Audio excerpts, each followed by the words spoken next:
Vandag se praatjie is 'n lekker een. Ons praat oor interpretasie. Die rede hoekom so baie mense deurmekaar raak oor wie en wat God is en wat is die Bybel en hoe moet ek die Bybel en die skrifte te gebruik en hoe kan ek dit reg gebruik? So hoe werk interpretasie dan nou eintlik? Hoe weet ek interpreteer reg? Hoekom is dit belangrik? Weet julle nie? Ek het al mense gehad wat vir my gesê, sorry, dit is nou so wonderlik hoe die Bybel werk. Kyk, dis nou, jy kan die Bybel interpreteer net soos wat jy wil. Ek kan hom interpreteer soos ek wil, en jy soos jy wil, en op die einde van die dag kom ons by mekaar uit. Ons is altyd grand, ons is altyd reg, almal is net reg. Ons kan hom sien en interpreteer soos ons wil, ons gaan almal by daai antwoord uitkom. En al verskil ons antwoorde, ons is sharp. Reg. Ek gaan gou my deegballetjie hier maak. Gaan kom daar sit en dan gaan ek vir my sussie sê sy moet haar deegballetjie gou daar maak en sy moet hom daar sit. Dan gaan ek nou my deegballetjie vat om 'n koekie te maak, en dan gaan hom maar in die oond druk en dan gaan my sussie sê druk jy hom gou daar in die yskas. En dan oor 'n uur as ons daai goed uithaal, gaan ons albei dieselfde koekie eet. Ek gaan lekker eet en sy gaan net so lekker eet aan daai koekie wat sy nou daar in die yskas gedruk het. Dinge kan mos nou nie so werk nie, hè? Nee, daar is een God en een woord, so daar is een waarheid. Nie, you've got your truth and I've got my truth. Nie jou waarheid en my waarheid. Een waarheid. God se waarheid.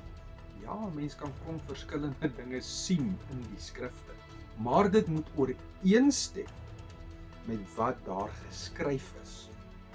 Anders te lieg ek vir myself. Ek kan nie die boek lees van Rooikappietjie. En as iemand my gaan vra oor die boek van Rooikappietjie, dan gaan ek vir hulle sê, ja, maar eintlik is dit Sneeuwwitjie. Of eintlik is dit Pinkkappietjie. Nee, ek moet daai ding reg verduidelik. Daar is 'n fundamentele reël van Bybel se interpretasie. Ons noem dit hermeneutiek. Nou hermeneutiek beklemtoon eintlik maar net dat die Bybel nie neutraal is nie. Dit word gevorm van die konteks van beide die teks en die leser. Ja, dit klink nou vreeslik hoog en geleerde woorde en goeters hierdie, maar al wat dit dan nou eintlik sê is, ons moet net erken dat ons almal lees met ons eie brilletjie daar. Maar omdat ons lees met ons eie bril, moet ons nie toelaat dat daai bril die teks verander wat daar geskryf staan nie. Vir interpretasie om geldig te wees, moet dit ooreenstem met dit wat werklik neergeskryf is. Kom ek gee vir julle gou 'n voorbeeld. Hier lees ons nou 'n boek van 'n rooi roos. As die teks sê die roos is rooi, kan ons dieper delf om uit te vind hoekom dit rooi is, of watter skakering van rooi dit is.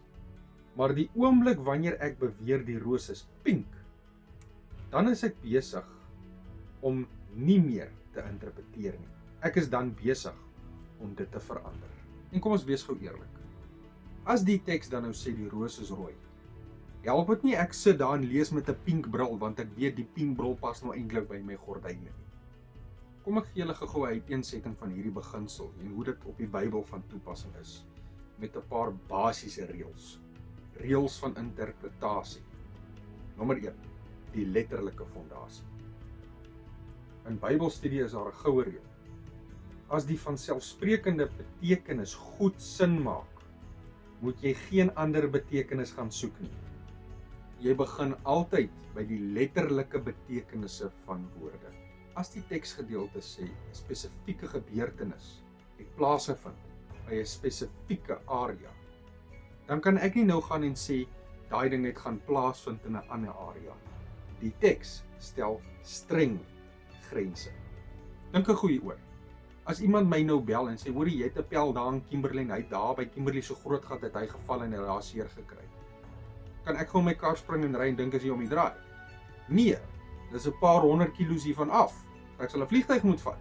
Jy kan nie die Bybel soos 'n GPS gebruik en bly druk recalculate totdat jy by die bestemming van jou keuse uitkom. Nommer 2, eksegese versus Eisegese. Kyk, hierdie is nou twee deftige Griekse woorde, wat eintlik nou maar net hierdie rooi en pink roos situasie vir julle beskryf. Kom ons kyk gou na hierdie twee. Exegese beteken om uit die teks te lees. Hierdie is die korrekte manier. Jy kyk na die woorde, die historiese konteks en die oorspronklike taal om die betekenis uit die teksgedeelte te haal. Jy ontdek wat alreeds daar is. Die spesifieke skakering van rooi. Eisegese. Om in die teks in te lees. Dit is die ongeldige manier. Dit is wanneer 'n leser hulle eie moderne idees, vooroordele of persoonlike begeertes neem en dit binne in die teks in forceer. Dit is om hierdie rosie pink te maak. En dan nommer 3, konteks. Konteks is koning. Om mooi uit te vind watter skakering van rooi hierdie roos is, gaan ons moet na die konteks gaan kyk. Daar is 3. Nommer 1, grammatikale konteks. Hier kyk hulle wat beteken die oorspronklike Grieks, Hebreëus of Arameese woorde werklik. Nommer 2, historiese konteks. Wie het dit geskryf? Vir wie is dit geskryf? En wat het op daardie tydstip in die wêreld gebeur? En dan skriftuurlike konteks. Stem hierdie interpretasie dan saam met die res van die Bybel. 'n Veilige reël in teologie is dat die skrif homself verklaar. Wat sê ek dan nou eintlik vir julle? Ek sê vir julle, skrifte verklaar die skrifte. 'n Geldige reël van die interpretasie sal dan nie 'n ander deel weerspreek wat oor dieselfde tipe situasie praat. Daar is nie contradictions. So kom ons som gou op, wat sê ek dan nou eintlik vir julle? 'n Goeie interpreteerder is soos 'n argeoloog. Hy maak gebruik van klein fyn kwassies en maak seker hy ontdek daar ietsie wat reeds daar is en hy probeer hom in sy vorm oorspronklik daar hou soos wat hy daar is. 'n Slegte interpreteerder is soos 'n kunstenaar wat op daai ding daar afkom en nou like hy nie daai vorm nie. En nou gaan maak hy hom iets anderste as wat hy is. Hy change so 'n bietjie die vorm. Dit is soos om 'n bakkie se papwiel te wil vervang met 'n tennisbal. Ja, as jy hom nou hier loop en die wiel lyk rond, ja, die tennisbal is ook rond. Dis maar jy gaan nie baie ver kom met daai ding nie, nê? Dit gaan voel of jy heelpad op 'n grondpad ry met 'n klomp potholes in dit. Nee, ek dink julle moet dan net maar heroorweeg as julle daai paadjie vat. Nou 'n lekker voorbeeld hiervan in die skrifte is die verhaal waar Jesus dan nou die brood breek. So kom ons kyk gou 'n bietjie na hierdie brood. Die letterlike feit, die rooi roos van die storie, is die feit dat Jesus daar fisies was besig met fisiese brood om dit te breek en vir die mense te gee. As ons in hierdie evangelieboeke lees, dan kan ons sien dat Jesus het daar gesit, het die brood gevat, dit gebreek, dit gedank, aan hulle gegee en gesê, neem, eet en drink, dit is my liggaam. Nou, waar stel ons die lyn? Waar kom hierdie grense?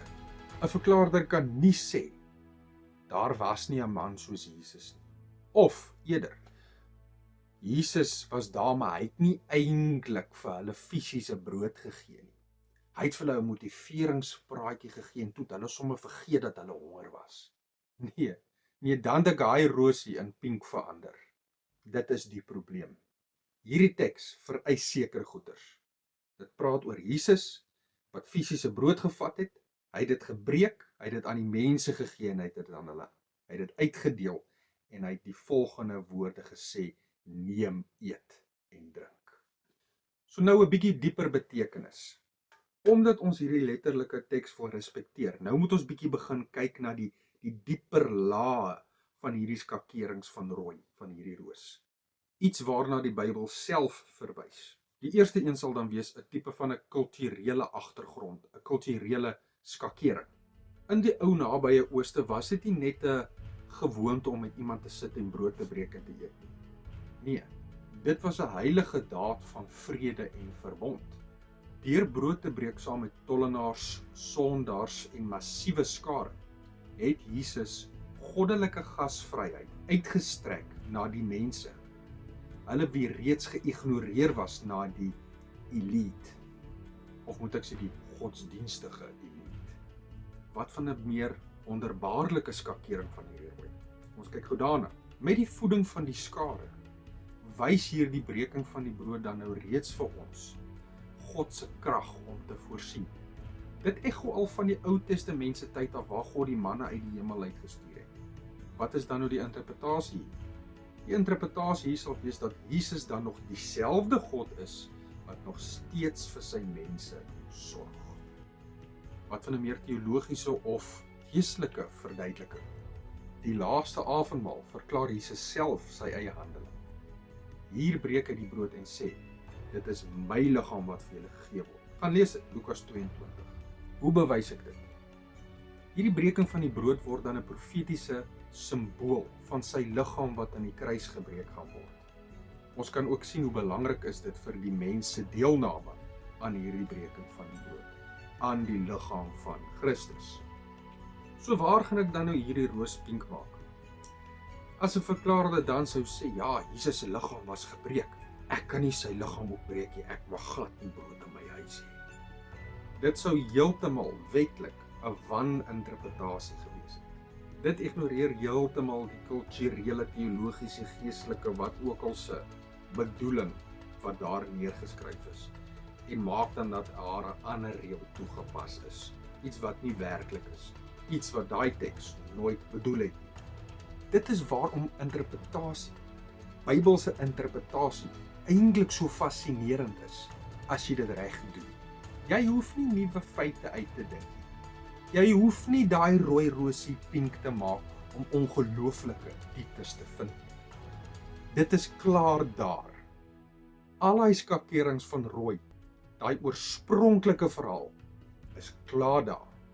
So volgende keer as jy Bybel oopmaak, moenie nie jou verfkwassie saambring om bo oor daai storie wat reeds daar is te verf nie. Bring eerder jou vergrootglas en jou grafie saam. Gaan soek dan eerder die diepte, die geskiedenis, die gees, al die rykdomme wat God reeds daarin neergesit het. Want let's be honest, die waarheid wat God daar in sy skrifte gesit het, is baie mooier as enige iets wat ons self kan uitdink.